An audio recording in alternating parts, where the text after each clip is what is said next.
A slide. Sometimes if the holes are so big that they cannot sustain their weight, the weight of the overburden, they collapse. And sometimes the potters put their lives at risk.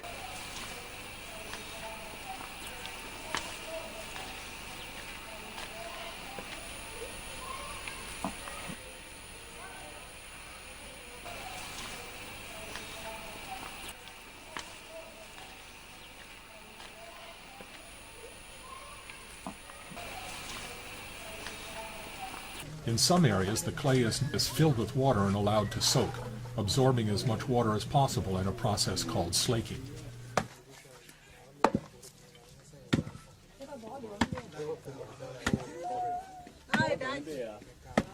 They break the clay up into small chunks and place it in a mortar, and then pound it with a pestle to turn it into powder. They then sift the clay powder with the same sort of sieve that is used for preparing food.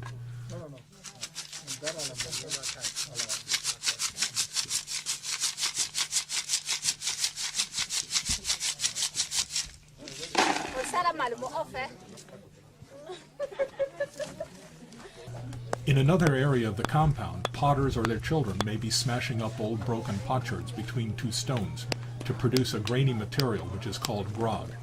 This is clay that has already been fired once, and so when it is fired again it will not shrink. The grog is added to the powdered clay, and both are then kneaded together with water to produce the clay body that can be used for making pottery. Here you see one of the daughters of the family whose job it is to knead the clay by foot. She systematically circles, kneading the clay, and then adds new fresh powder and kneads again.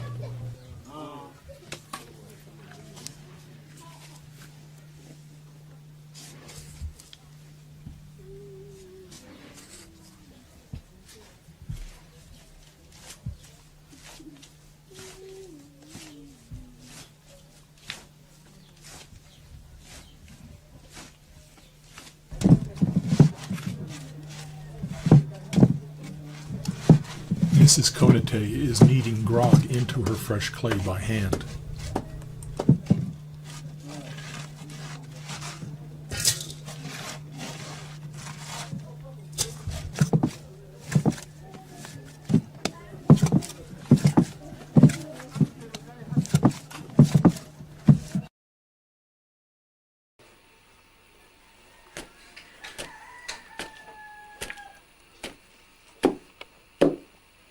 Among the Igbo peoples of southern Nigeria, the clay may be placed in a shallow trough and kneaded into a uniform mass using a pestle.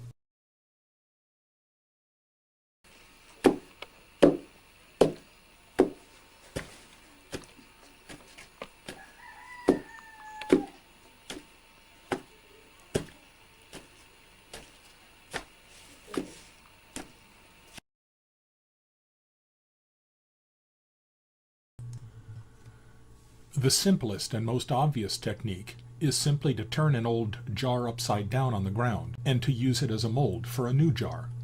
Mrs. Konate in the village of Uri in central Burkina Faso has been making jars for decades. I first photographed her in 1983, and I've been going back to visit her from time to time ever since. The last time I visited her in 2010, she was getting very elderly and frail. She begins by forming a flat pancake of fresh clay, and then she slaps it down over the mold jar. She uses a beater in her right hand to spread the fresh clay out over the mold jar, thinning it and spreading it.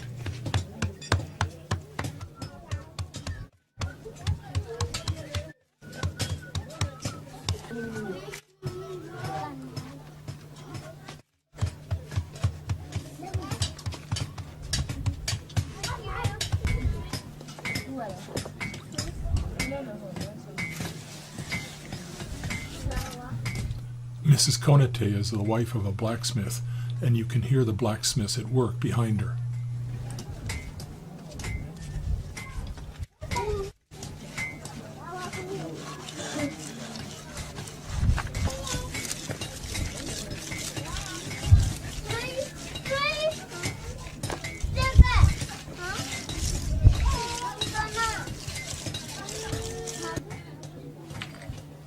She uses a coil of fresh clay to form a ridge around the base and then shapes that with her fingers, into a flat bottom that will support the pot when it is placed on the ground.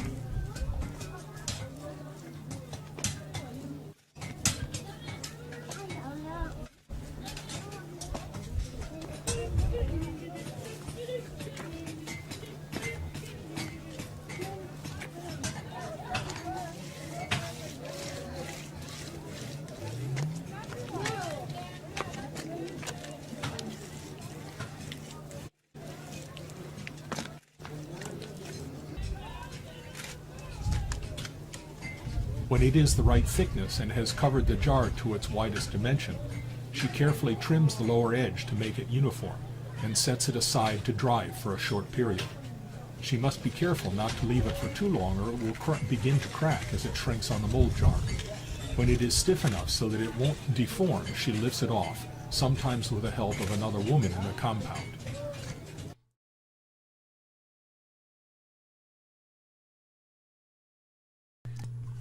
The concave mold technique is the first technique that I discovered when I first went to Africa as a Peace Corps volunteer. I had studied pottery in college, but I had never seen such an unusual and innovative technique.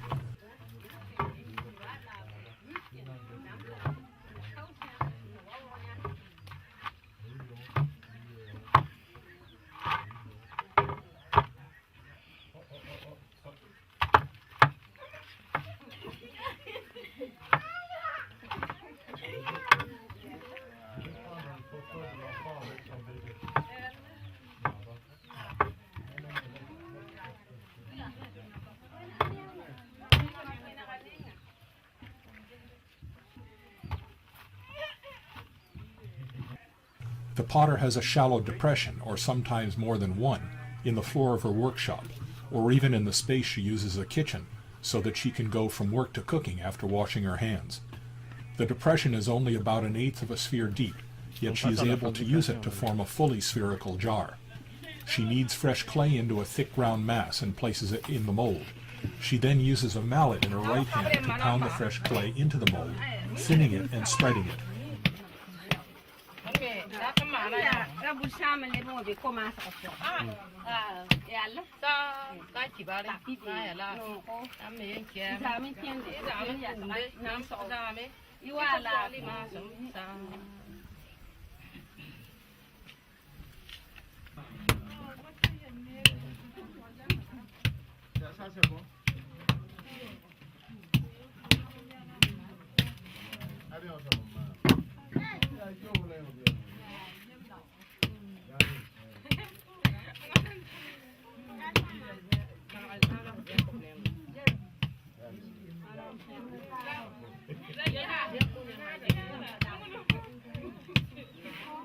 Of course, she quickly fills up the shallow mold, and so she rotates the mass of fresh clay up on edge, exposing part of the shallow mold, and continues to pound. She rotates and pounds, building the spherical jar larger and larger. From time to time, she stops and uses her fingers to consolidate the rough clay around the edge of the opening. Occasionally, when she discovers she has run out of fresh clay, she adds a fresh coil around the rim and continues to pound and rotate. The technique produces a very thin, light, strong spherical jar.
She sets it upright in the mold and uses a coil of fresh clay around the opening to form the rim.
At this point, the jar is almost complete, and she is adding the coils to form the rim. She carefully